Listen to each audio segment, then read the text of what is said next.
Na yung farewell tour mo, and in your first game of your farewell tour, game-winning free throws. Talk about na you won it for San Juan tonight. Yun, sobrang saya lang na nanalo kami. Alam naman natin yung Jansan, yung standing nila, yung mga players nila. Hindi rin basta-basta papatalo. Yun, nakakalungkot lang din na ilang games na rin yung remaining na tutira sa akin dito sa PBL. Yun, sobrang blessed lang ako, naging part ako ng PBL ng San Juan. And thank you lang din sa Panginoon na nanalo kami.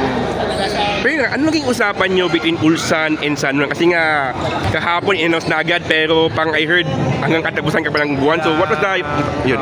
Actually, matagal yung usapan kasi syempre kinausap ko pa yung management ko, yung virtual, si Boss Ka. And yun, sila Sen, yung boss namin, si Boss Q. Syempre, humingi ako sa kanila ng support din. And thankful lang din ako na, yun, sinaportahan ako at pinayagan ako sa ganitong opportunity na bihira lang talaga dumating sa isang game. So sino nagpo-post na maglaro ka pa dito hanggang katapusan? Actually, ako. Gusto ko maglaro. And sabi ni Boss Q, tapusin mo na lang kasi ilang games na lang din yung makakalipas sa month ng July. And ako rin, gusto ko rin personally maglaro talaga kasi mamimiss ko talaga yung competition.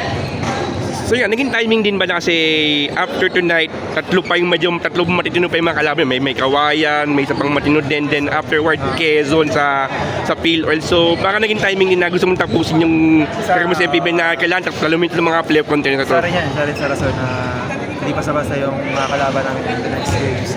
And yan, yun naman lagi sinasabi nila boss sa amin, ng team, ng mga coaches na manalo talaga lagi, yun talaga yung pinaka-goal ay makuha yung number 1 spot sa bracket namin. Yun talaga yung pinaka-goal.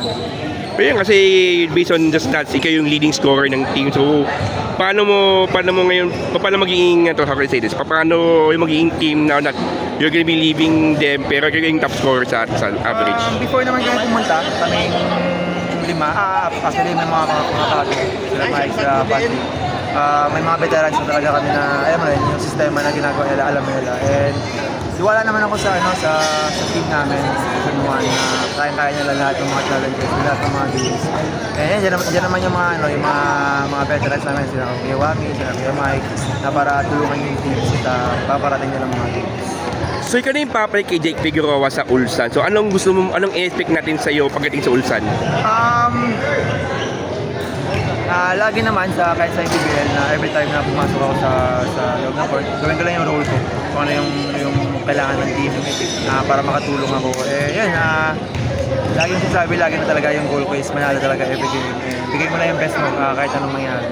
Yun lang talaga yung So, kasi nga, usually Ulsan naglalaro ng New Year's Day sa countdown. So, baka ma-miss mo if ever mag-national finals yung San Juan. So, but if ever, what will be your wish sa San Juan? Assume na yun nga, tulad na sinabi ko ngayon sa isang interview, yung goal talaga namin, yung wish ko talaga para sa team is mag-champion.